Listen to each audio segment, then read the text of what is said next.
Hello, everyone. Welcome to the Newsbrowse News broadcast. The Africa CDC has issued a grave warning regarding the spreading of the Ebola outbreak in the Democratic Republic of Congo, stating that the virus is currently spreading at an unprecedented pace. This rapid acceleration of cases has raised significant concerns among health officials regarding the containment efforts currently in place. According to reporting from NPR, the situation remains highly critical as authorities work to address the surge. As the outbreak continues to evolve, international and local health organizations are focusing on monitoring the transmission patterns to prevent further escalation of the health crisis in the region.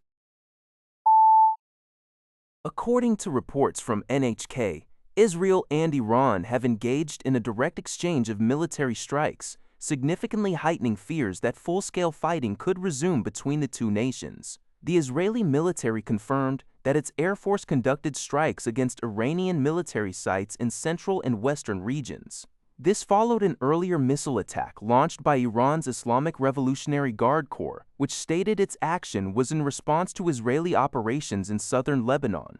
Efforts by U.S. President Donald Trump to mediate the situation appear to have failed. Reports indicate that Trump had urged Israeli Prime Minister Benjamin Netanyahu not to retaliate, suggesting that a diplomatic deal was within reach. However, the latest developments suggest that Israel did not heed these calls for restraint.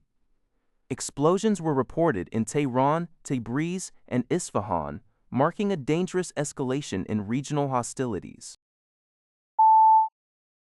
According to Al Jazeera, major stock markets across Asia experienced sharp declines on Monday, driven by a recognition of conflict between Israel and Iran, alongside fears of potential interest rate hikes in the United States. South Korea's benchmark K-SPI index suffered the most significant blow, plunging nearly 9% during early trading and triggering a circuit breaker. It ultimately closed the day 8.29% lower. Major South Korean tech giants, Samsung Electronics and SK Hynix, saw heavy losses, falling 10.2% and 7.6% respectively. Elsewhere in the region, Japan's Nikkei 225 fell by 3.9%. Taiwan's TAIEX plummeted 3.5%, while China's Shanghai Composite and Hong Kong's Hang Seng indices slid by 1.7% and 1.3%. Meanwhile, international oil prices reacted to the escalating geopolitical tensions, with Brent crude rising 3.7% to top 88 tons 40 sprinkles per barrel. Market analysts noted that the sell-off followed a significant correction on Wall Street on Friday, triggered by strong U.S. non-farm payroll data, which faded optimism over the artificial intelligence trade and stoked interest rate worries. According to a report by the Liberty Times, a powerful 7.8 magnitude earthquake struck off the coast of Mindanao in the southern Philippines at 7:37 a.m. local time, with a focal depth of 33 kilometers. The disaster has claimed at least 19 lives, injured over 100 people, and left 12 others missing. The earthquake struck on the first day of the school year. In the hard-hit city of General Santos, a two-story school building collapsed alongside several commercial structures.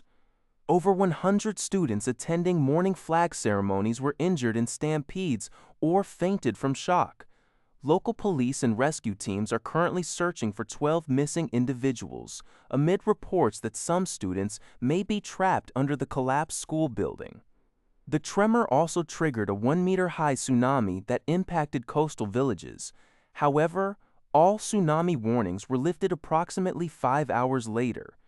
In response to the damage, General Santos International Airport has been temporarily closed, leading to the cancellation of 17 domestic flights.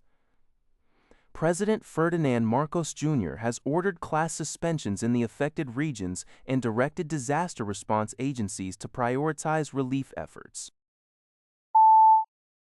According to Press, South Korean President Lee Jae-myung stated on Monday that the country should not abandon the goal of denuclearizing North Korea.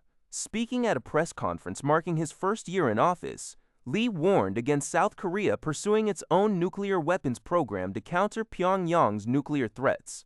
He raised concerns that a nuclear-armed South Korea would trigger a regional domino effect, prompting countries like Japan and Taiwan to develop nuclear capabilities and turning the entire region into a dangerous flashpoint.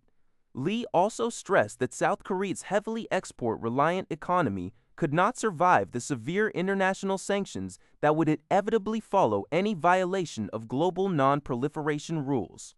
His remarks coincide with Chinese President Xi Jinping's visit to Pyongyang amid deadlocked nuclear talks between North Korea and the United States.